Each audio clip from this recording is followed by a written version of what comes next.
Mr. Madison, what you just said is one of the most insanely idiotic things I have ever heard. At no point in your rambling, incoherent response were you even close to anything that could be considered a rational thought. Everyone in this room is now dumber for having listened to it. I award you no points, and may God have mercy on your soul.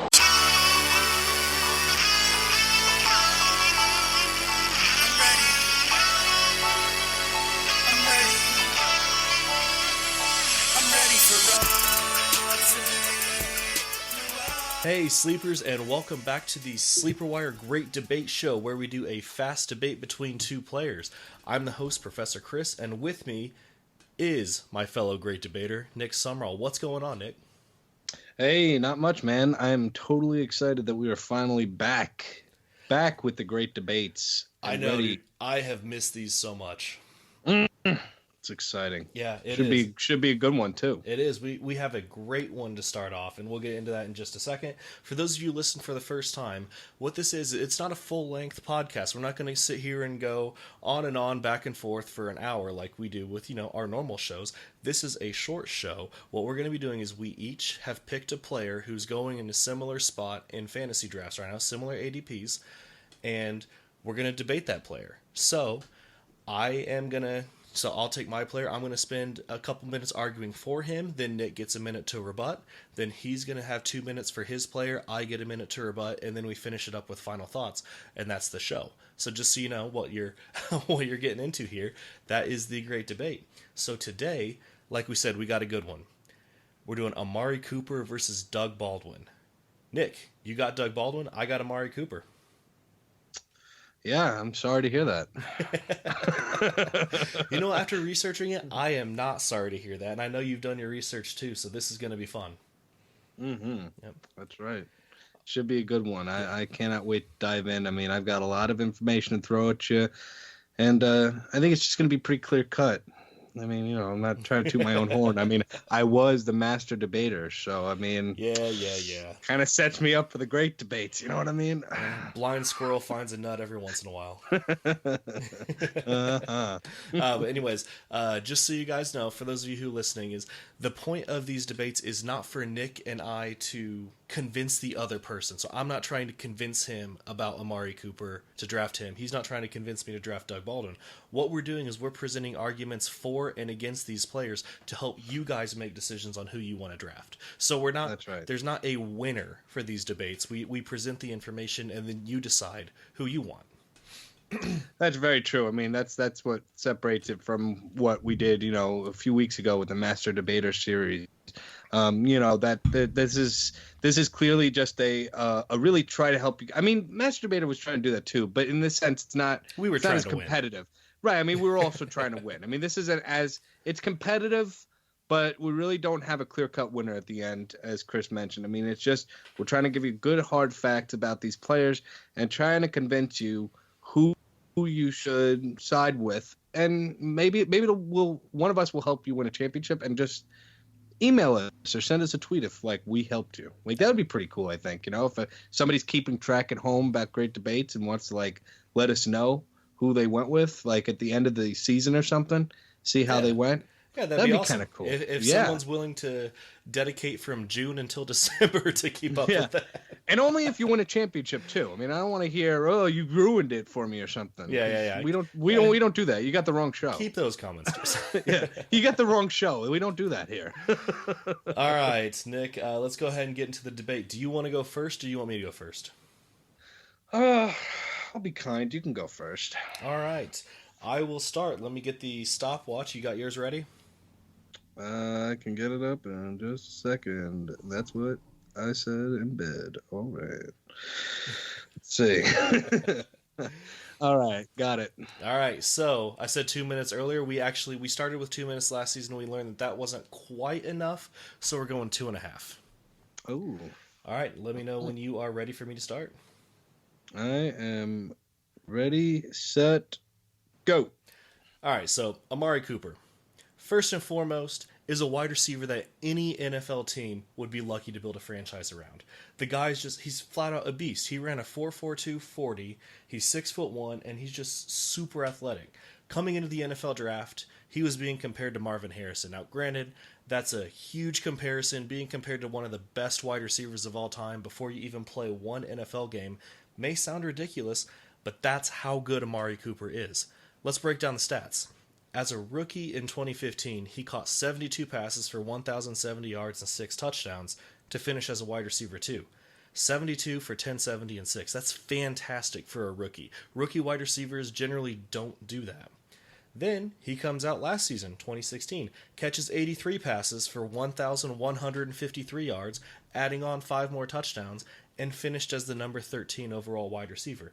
Granted, that's still a wide receiver too, but he was only a few points away from finishing as the number 12 wide receiver, which would make him a wide receiver 1. So only a few points away from being a wide receiver 1.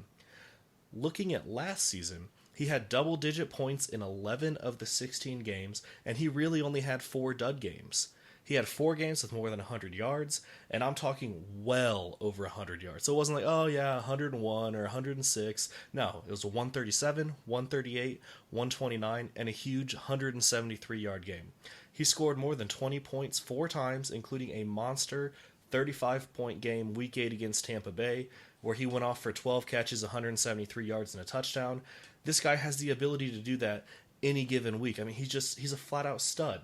We talk a lot about how the third year for wide receivers is when they really do start to blossom, when they really do break out. Well, Cooper's been doing that since he was a rookie. If he follows this trend of wide receivers breaking out in their third season, Amari Cooper is primed to have a monster season. I know that Michael Crabtree is there. Crabtree's finished above Cooper the last 2 seasons, and you can get Crabtree a lot later, but this is the season where Amari Cooper breaks out and passes the 29-year-old Michael Crabtree. Let's not forget a couple things about the Raiders. First, they have one of the best offensive lines in the game. That's great for 2 reasons. First, Derek Carr, a fantastic young quarterback who's improved every season, has time to make good decisions and accurate passes. Also, the Raiders will have a running game this year. All right. So, we're going to go ahead and move over. Nick, you get 90 seconds to rebut. Go ahead and start. All right. Well, here's the thing about Amari Cooper. Okay, you did mention the whole fact about, Michael Crabtree being there. Guess what? He's had somewhat of a revival there since, coming to the Raiders, leaving 49ers. I mean, let's put it this way. Michael Crabtree has been more of a red zone threat than Amari Cooper has. I mean, Crabtree has 171 regular season receptions in his 2 seasons, but he has hogged most of the touchdown receptions. And here's the stats, okay? Cooper didn't score from inside of 32 yards in 2016, while 8 of Crabtree's touchdowns came from 21 yards or closer. In fact, Cooper still hasn't scored from inside 15 yards in his career. I mean, Crabtree had 22 targets compared to Cooper's 13 last year in the red zone. That is stuff that is going to help you get fantasy points, my friends. I mean, if that's not an argument enough, I mean, let's put it this way. You mentioned that they have a great offensive line now, or, a top 5 one at least, and they're going to focus on the running game. That means Michael Crabtree is their number 1, just based off of what he's been doing there as basically the number 1. And Amari Cooper, maybe Amari Cooper might be, viewed by defenses as a number 1, but as long as they keep doing that, Michael Crabtree is just going to find himself open all the time for Derek Carr to get him the ball, to get him in the red zone. That's just what's going to happen, guys. I mean, all right, so there you guys got the argument for and against Amari Cooper. Let's move over to Doug Baldwin. Nick, give me some thoughts on Baldwin.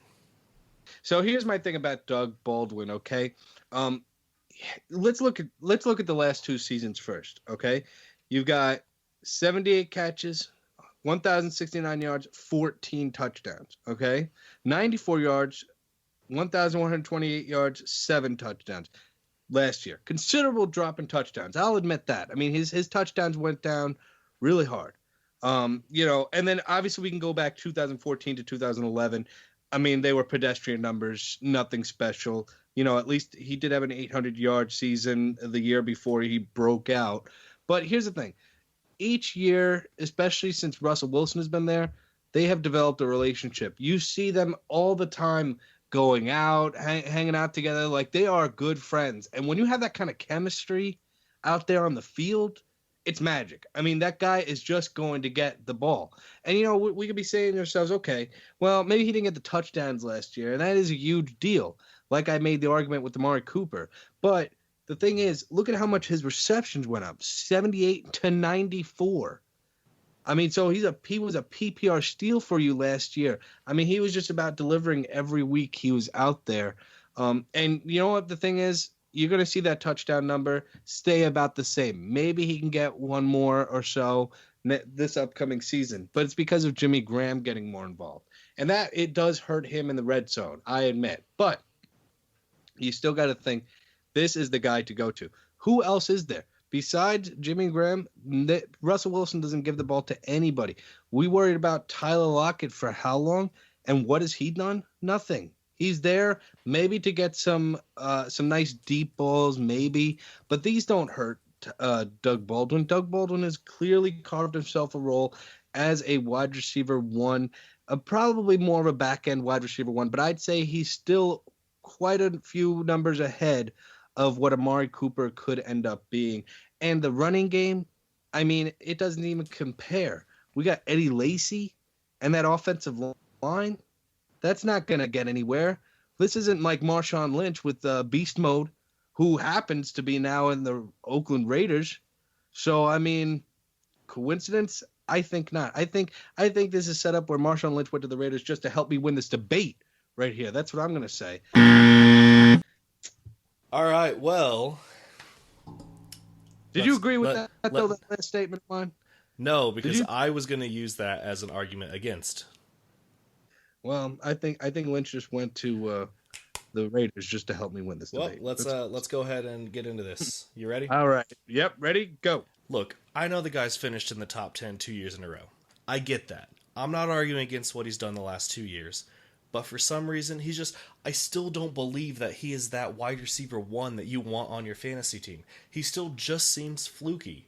In his 2015 career campaign, he went over 100 yards just 3 times. He only finished as a wide receiver one because he had that 5-game stretch at the end of the season where he had 11 touchdowns in weeks 12 through 16, including the championship week where he had 8 catches for 118 and a touchdown.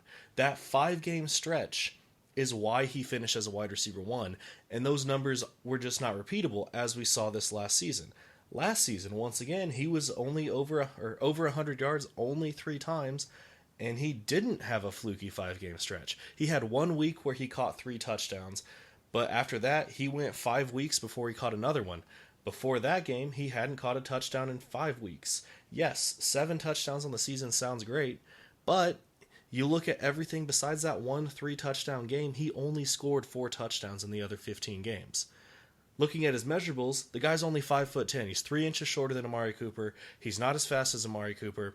Tyler Lockett is going to be healthy. He's back fully healthy. He's the speedster. He's going to be able to use his speed once again. And Pete Carroll has publicly stated that he wants to get Paul Richardson more involved. With Wilson finding more trust in Jimmy Graham, didn't get to the offensive line, but that's okay. That's okay. Well, we have the final thoughts here. We do. So how would you like to go? Would you like to go first? Would you like to continue? Well, we just did Baldwin. Let's go back to Cooper, and then you can have the last chance. Okay. All right. So final thoughts. These aren't timed. This is just wrapping up our final thoughts that we had on our players that we didn't quite get to. Talking about the Raiders' offensive line. As okay as Latavius Murray was last year, he's certainly no Marshawn Lynch, even though Beast Mode has been out of the game for a year. With a great running game, a great offensive line, and a great young quarterback, Cooper is going to be a guy you want on your team. If you end up having a top 3 pick and you say you go with David Johnson, Bell, or Zeke, you're going to want Amari Cooper on your team, and he's going to thrive this season. Sure, he's only scored 11 touchdowns his first 2 seasons, but his touchdown number is going to go up this season, as will his receptions and his yards. He's definitely going to be a wide receiver one. He's just going to have that quintessential third-year breakout wide receiver season. This year, he jumps into that upper echelon of wide receiver ones. Cooper and Baldwin, they both have similar ADPs. Cooper's going at the 2.10. Baldwin's 3.03. That's in a 12-team league. For guys who are being drafted at basically the same time, I'd much rather have that third-year breakout candidate who has already put up 2 excellent seasons in his first 2 years than a guy who I just don't believe in. I'm not saying Baldwin's an awful wide receiver by any means. He's not. I like Doug Baldwin, but I'd put my money on Cooper finishing in the top 10 this season way before I would Baldwin. Let me put it to you like this. So you mentioned something interesting to me. Baldwin and Cooper's ADP. Cooper, you said 2.10. Baldwin, 3.03. Is that right? Yep. So here's the thing.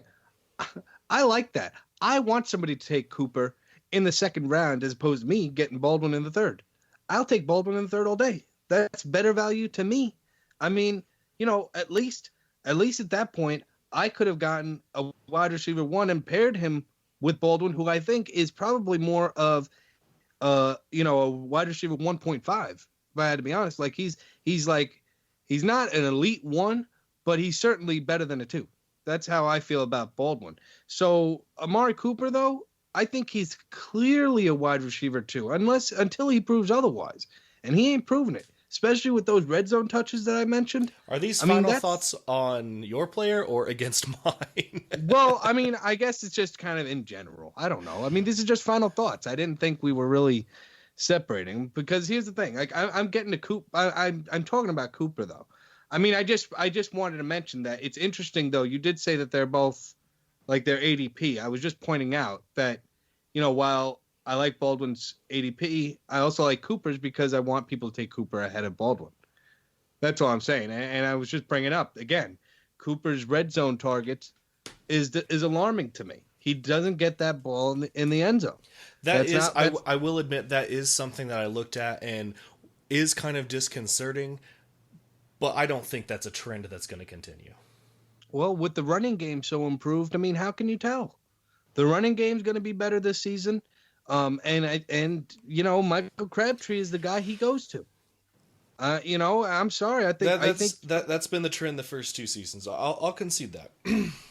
But anyways, just for your edification, on sleeperwire.com, if you go sleeperwire.com/rankings, we have Amari Cooper 10, Doug Baldwin 11. And these are consensus rankings. These aren't ones that I made today to show Nick that Cooper's better.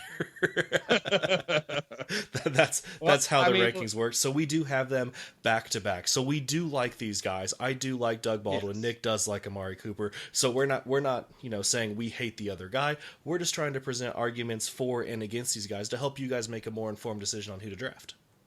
I will say, from doing my homework, I don't hate Amari Cooper. First off, I don't know the guy. Second of all, I don't hate what his potential is, but from learning more about Amari Cooper, really digging more into his stats, I gotta say I'm really not excited to try and get Amari Cooper though.